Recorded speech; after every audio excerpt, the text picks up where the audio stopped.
India TV YouTube channel को subscribe करें और बेल आइकन दबाएं।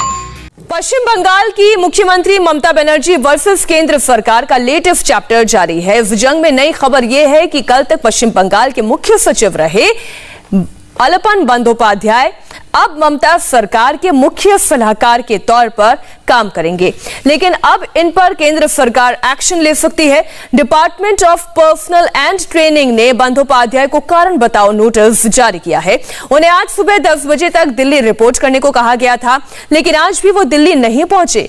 इससे पहले कल भी ममता सरकार के तत्कालीन मुख्य सचिव को दिल्ली बुलाया गया था, लेकिन उन्होंने दिल्ली आना जरूरी नहीं समझा।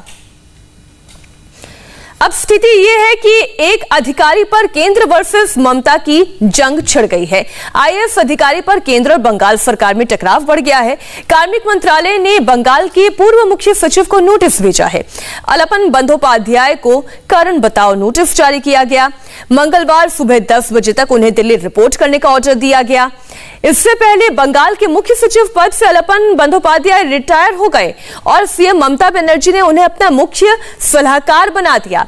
अलपन को 3 साल के लिए मुख्य सलाहकार के तौर पर रखा गया। ममता बनर्जी के फैसले के बाद अब केंद्र सरकार भी कार्रवाई पर अड़ गया है।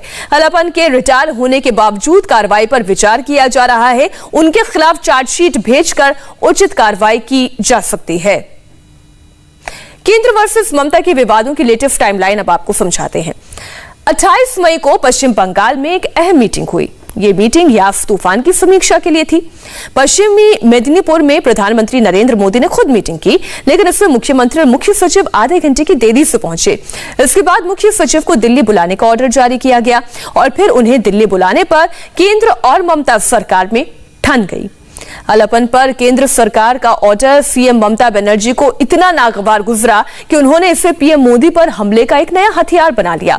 उन्होंने तत्कालीन मुख्य सचिव को दिल्ली वापस बुलाने के फैसले को संघीय ढांचे के खिलाफ बताया है।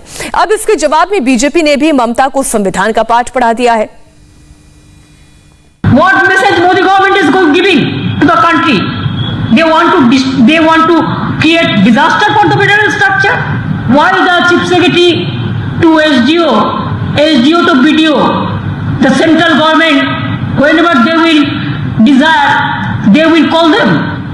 Are they at the bonded labor? I can call also. There are so many Bengal cadres officers are working in the central government. If we confront like this, what will be the future of this country?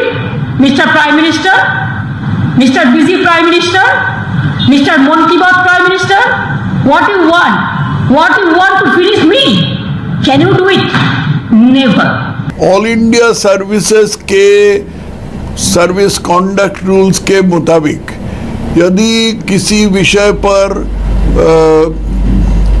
Central government और state government में मतभेद हो तो central government का जो मत है वही रहेगा, स्टेट गवर्नमेंट को उसको मानना पड़ेगा। हमारे सारे संविधान में ही यही सही प्रावधान है। कॉन्करेंट लिस्ट में भी ऐसा है, दूसरे जगह में भी ऐसा है, रेसिडुअरी पावर्स के जो प्रावधान है उसमें भी ऐसा है। तो इसमें क्या इमारत गिर जाएगा ये तो ऐसा क्यों सोच रही है ममता बनर्जी, ये तो मुझे समझ में नहीं आ रहा है। जिस अधिकारी पर यह संग्राम छुड़ा हुआ है वो अलपन बंदोपाध्याय कौन है, उनकी प्रोफाइल आपको दिखाते हैं। अलपन बंदोपाध्याय पहले पश्चिम बंगाल के मुख्य सचिव थे और अब ममता बनर्जी के मुख्य सलाहकार बन चुके हैं। उनकी रिटायरमेंट की तारीख 31 मई 2021 थी, लेकिन केंद्र से मंजूरी के बाद 3 महीने का सेवा विस्तार मिल गया। इस बीच मीटिंग विवाद के बाद केंद्र ने अलपन को दिल्ली बुलाया। तकरार बढ़ी तो ममता सरकार ने उन्हें तय समय पर रिटायर कर दिया। अलपन 1987 बैच के आईएएस अधिकारी हैं। वो हावड़ा समेत कई जिलों के डीएम रह चुके हैं, कई मंत्रालयों के प्रिंसिपल सेक्रेटरी रहे हैं। 2015 में अंतरिम राज्य चुनाव आयुक्त भी रहे हैं। नमस्ते, मैं हूं मीनाक्षी जोशी। वीडियो और खबरों से अपडेट रहने के लिए India TV YouTube channel subscribe करें, बेल आइकन दबाना ना भूलें। जुड़े रहें इंडिया टीवी के साथ।